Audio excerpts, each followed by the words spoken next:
안녕하세요. 김예슬입니다. 지난 두 편의 영상은 저병 상체 동작에 중점을 두고 연습해 보았는데요. 오늘은 하체 동작에 중점을 두고 연습해 보겠습니다. 지난 연습은 웨이브를 줄이고 저항을 줄여 저병 속도를 빠르게 하고 앞으로 나아가는 데 집중하며 연습을 해 보았습니다. 복습해 보면 물속 동작은 정확하게 만들고 호흡 동작에서는 작고 간결하게 머리의 움직임을 줄이고 팔 동작을 끝내고 웨이브를 할 때는 팔로 웨이브를 하는 것이 아니라 가슴으로 웨이브를 하면서 동작 연습을 해보았는데요. 오늘은 발차기를 통한 연습과 호흡과 발차기, 즉 상체와 하체에 리듬 맞추는 연습을 해보겠습니다. 처음 연습 때는 웨이브를 줄이고 호흡과 리듬을 맞추어 발차기 리듬을 익혀주시고 리듬을 익힌 후 강도를 높여 강하게 차는 발차기 연습을 해주시면 좋을 것 같습니다. 웨이브가 작아지면서 팔 동작과 함께 리듬을 맞추어 발차기 동작을 해야 되기 때문에 조금 더 빠른 타이밍이 필요하고 조금 더 정교한 타이밍 연습이 필요할 것입니다. 여러분이 오늘 영상의 동작까지 연습해 주시면 큰 웨이브와 작은 웨이브의 저병이 가능해지고 속도 조절과 몸의 컨트롤 능력이 조금 더 향상되어 빠르고 안정적인 저병이 가능해지실 겁니다. 그럼 영상 보면서 잘 따라와 주세요. 먼저 손을 앞으로 뻗은 상태로 발차기를 연습합니다. 스노클이 없으신 분들은 호흡을 해주면서 연습하시면 됩니다.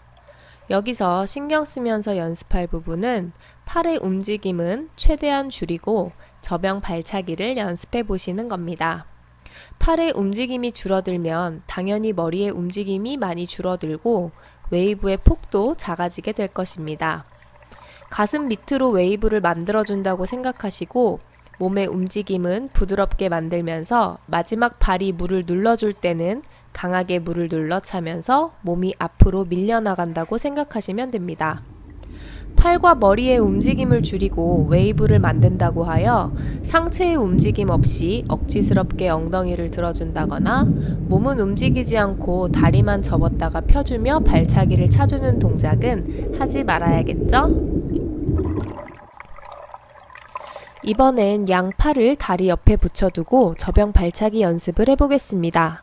앞에서 몸을 지지해주던 팔이 없으니 머리의 움직임을 줄여 몸이 흔들리지 않고 곧게 앞으로 나아갈 수 있도록 연습해 주셔야겠죠?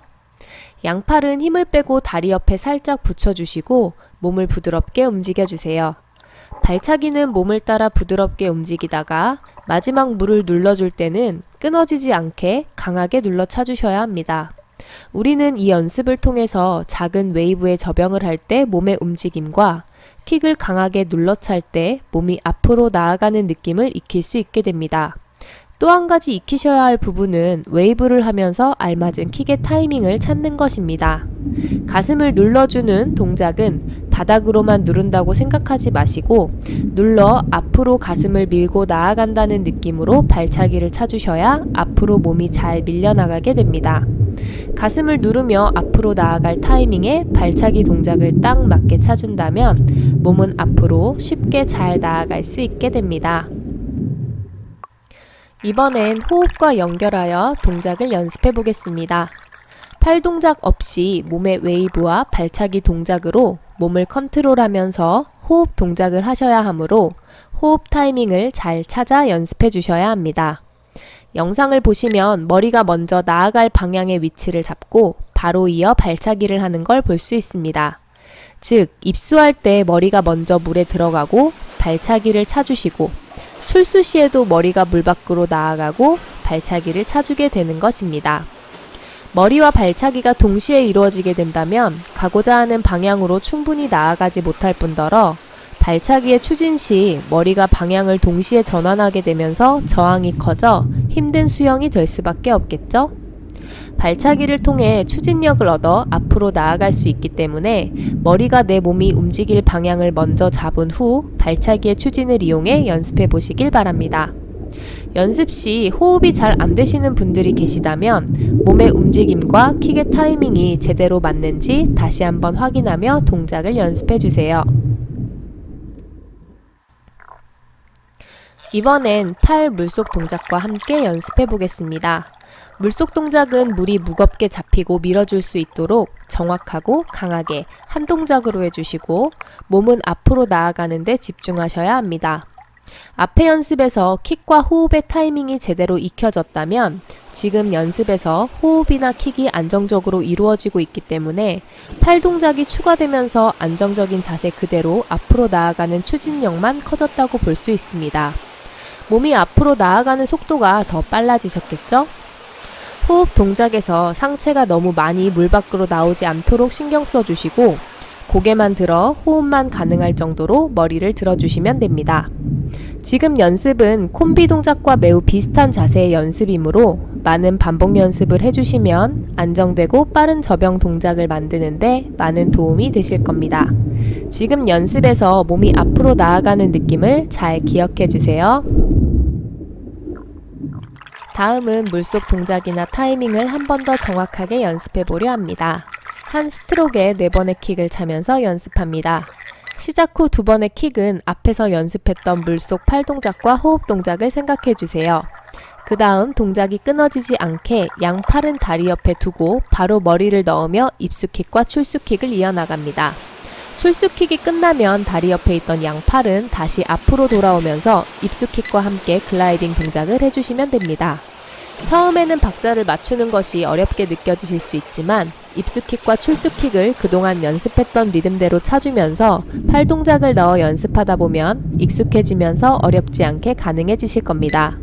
동작은 급하지 않게 연습하시고 2번째 킥과 함께 물속에서 팔을 당겨줄 때는 강하게 몸이 앞으로 나아가며 호흡할 수 있게 연습해 주시고 4번째 킥이 끝난 후에는 몸이 충분히 떠서 팔 리커버리 동작이 물에 걸리지 않도록 돌아와 첫 번째 킥과 글라이딩 타이밍을 맞추어 연습해 주시면 됩니다. 오늘은 킥과 호흡의 타이밍을 익혀보면서 접영 연습을 해보았습니다. 여러분에게는 이번 파트의 연습들이 어떤 느낌으로 다가왔을지 궁금하네요. 팔과 머리의 움직임을 줄이면서 저항도 줄어들게 하고 속도도 빨라지게 하는 움직임을 익혀보았는데요. 접영은 어느 정도의 힘도 필요하지만 타이밍과 몸을 컨트롤하는 기술도 가지고 있어야 조금 더 쉽게 동작을 만들고 속도를 내실 수 있게 됩니다. 이번 접영 파트에서 했던 연습들은 단기간에 끝낼 연습이 아니라 꾸준히 연습해 주시면 내 몸의 컨트롤 능력이나 나에게 맞는 자세와 타이밍을 찾는 데 많은 도움을 줄 수 있는 연습이니 접영을 멋지게 완성시키고 싶으신 분들은 반복 연습해 주세요. 자, 여러분 지금까지 접영 잘 따라오고 계시죠? 저도 영상을 촬영하면서 제 접영 자세가 많이 안정되고 효율적인 접영을 하는데 도움이 된다고 느끼면서 영상 촬영을 하였는데요. 여러분에게도 영상이 멋진 접영을 하는데 도움이 되셨으면 좋겠습니다.